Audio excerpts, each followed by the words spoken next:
we're going to move on to the money. How do you decide how much to charge for your work?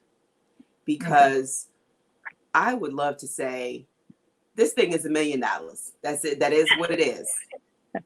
I felt like it should be $1 million, and I'm gonna need you to pay that, right? So it's hard for creative people to think about, like you said, who their customer is. You said it was completely different than what you thought it was. So walk me through how you went from, I think this is my customer, and I think this is what they'll pay, or what I think they should be paying, versus, okay, this is who my customer actually is. This is what they're going to pay, whether it be higher or lower. And I'm going to go ahead and commit to serving this customer base. Right. I remember my very first show.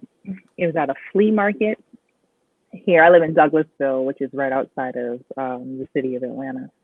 I set up a table at a flea market. They had it every Saturday. Pulled out all my jewelry, was excited. You know, I had a couple of friends come by, buy something. And this one lady walked up to the table, and I think she picked up a bracelet, and I think it was probably maybe like $15, right? So she looks at it and she goes, $15? She was just like, that seems a little high. So of course, you know, you're like, wow. That's a low blow.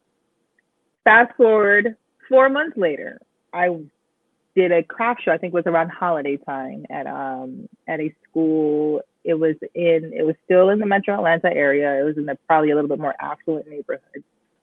And this one lady walks up to me, very artsy. You know, I could tell she was a person who sold artwork. I couldn't tell exactly what, but you can kind of tell with the creative look.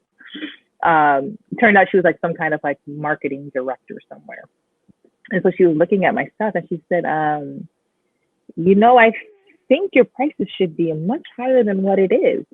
So I'm like, well, on one aspect, I have one person telling me that it's too high, and then you're telling me it's not high enough. So it's like, all right, wait a minute. Let me really sit down and break apart a piece. So I have a formula which, and you've perfected over the years, over the supplies that go into making the product, the time spent.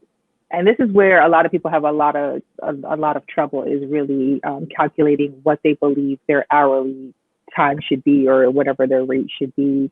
That's solely up to the artist, and how much profit you want to make off of it.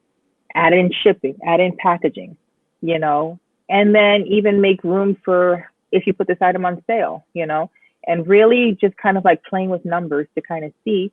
And then also seeing what are other people charging for this, right? I know a lot of times for newcomers, what they tend to do is they tend to lower the price, which just to get a little bit of sales, and you're not really making any money. So you want, at the end of the day, you love your art, you love your creativity, but you need money in order to move on to the next step. If you want to grow your business, you're gonna have to do that with money. And you can't do that if you're lowballing your pricing just for the sake of a sale.